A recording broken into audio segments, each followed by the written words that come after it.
السلام علیکم ورحمۃ اللہ وبرکاتہ۔ آپ سب کو رمضان کی بہت بہت مبارک ہو۔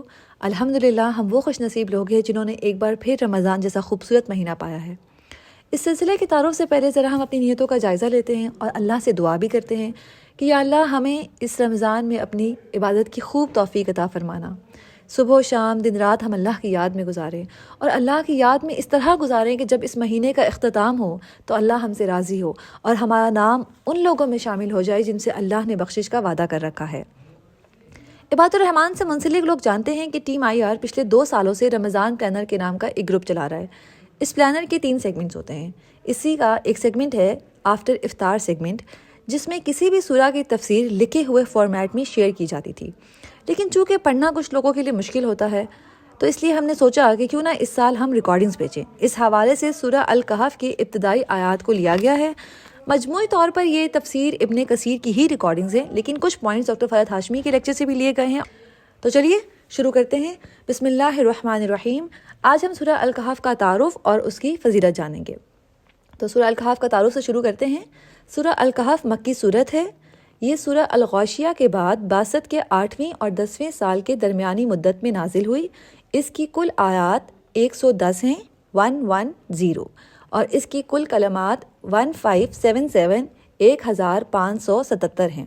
اس کے حروف 6360 ہیں، 6360۔ اچھا جی، اب دیکھتے ہیں کہ کہف کا معنی کیا ہے۔ کہف کہتے ہیں غار کو، وہ غار جو پہاڑ میں ہوتا ہے۔ اگر یہ کھلا ہو تو کہف ہوتا ہے اور اگر تنگ ہو تو غار کہلاتا ہے۔ سورہ الکہف ان 5 صورتوں میں سے ایک صورت ہے جن کا آغاز الحمدللہ سے ہوا ہے۔ باقی صورتیں جن کا آغاز الحمدللہ سے ہوتا ہے وہ ہیں سورہ الفاتحہ، سورہ الانعام، سورہ السبا اور سورہ الفاطر۔ ان آیات میں اللہ تعالیٰ کے کبریائی تحمید و تمجید کا ذکر ہوا ہے۔ اور جو سورہ الکہف ہے اس میں 3 قصے بیان کیے گئے ہیں جن کا مقصد عقیدے کی پختگی، اللہ تعالیٰ کے جلال و کمال اور پاکیزگی و کبریائی پر ایمان سے متعلق ہے۔ جو پہلا قصہ ہے وہ ہے اصحاب کہف کا، دوسرا قصہ حضرت موسیٰ علیہ السلام اور حضرت خضر علیہ السلام کا ہے، اور تیسرا قصہ ذوالقرنین بادشاہ کا ہے، جس کے ضمن میں ہم یاجوج ماجوج کا ذکر بھی پڑھیں گے۔ اس کے ساتھ 3 مثالیں بھی بیان کی گئی ہیں۔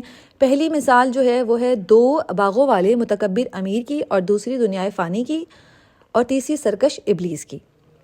تو یہ تھا مختصر سا سورہ الکہف کا تعارف۔ اب ہم پڑھیں گے سورہ الکہف کی فضیلت مختلف احادیث کی روشنی میں۔ سب سے پہلے امام احمد رحمۃ اللہ نے برہ رضی اللہ عنہ کی روایت کو بیان کیا ہے کہ ایک آدمی نے سورہ کہف کو پڑھا۔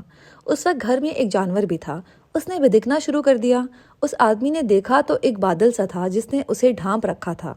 اس نے اس کا ذکر نبی صلی اللہ علیہ وآلہ وسلم سے کیا تو آپ صلی اللہ علیہ وآلہ وسلم نے فرمایا، اے فلاں اسے پڑھتے رہتے، یہ تو سکینت تھی جو قرآن کے پاس یا قرآن کے لیے نازل ہوتی ہے۔ اس حدیث کو امام بخاری اور مسلم نے بھی روایت کیا ہے۔ اسی طرح سورہ الکہف کے حوالے سے آتا ہے کہ پہلی 10 آیات پڑھنے والا فتنہ دجال سے محفوظ رہے گا۔ اس حوالے سے امام احمد نے ابو الدرداء رضی اللہ عنہ کی روایت کو بیان کیا ہے کہ نبی صلی اللہ علیہ وآلہ وسلم نے فرمایا، جو شخص سورہ الکہف کی ابتدائی 10 آیات حفظ کر لے تو وہ دجال سے محفوظ ہو جائے گا۔ اسے امام مسلم، ابو داؤد، نسائی اور ترمذی نے بھی روایت کیا ہے۔ امام حاکم نے ابو سعید رضی اللہ عنہ کی روایت کو بیان کیا کہ نبی صلی اللہ علیہ وآلہ وسلم نے فرمایا، جو شخص جمعہ کے دن سورہ کہف پڑھے تو یہ سورت دونوں جمعوں کے درمیان اس کے لیے نور کا باعث ہو جائے گی۔ امام حاکم نے کہا ہے اس کی سند صحیح ہے، مگر امام بخاری اور مسلم نے اسے بیان نہیں فرمایا۔ تو یہ تھی احادیث کی روشنی میں جو سورہ الکہف کی فضیلت بیان کی جاتی ہے۔ تو اس کو ذرا ہم لوگ جو سورہ الکہف کی فضیلت ہے اس کو ذرا ہم لوگ خلاصہ کر لیتے ہیں۔ سب سے پہلے کیا کہا جاتا ہے جو حدیث کی روشنی سے ثابت ہے کہ سورہ الکہف پڑھنے سے سورہ الکہف کی پہلی 10 آیات یاد کرنے والا فتنہ دجال سے محفوظ رہے گا۔ پھر اسی طرح جو جمعہ کے دن سورہ الکہف پڑھے گا تو 2 جمعہ کے درمیان اس کے لیے نور روشن ہو جاتا ہے، اور اسی طرح سورہ الکہف پڑھنے سے سکینت نازل ہوتی ہے۔ تو یہ تھا آج کا پہلا لیکچر جس میں ہم نے سورہ الکہف کا تعارف اور فضیلت مختصر انداز میں سنی۔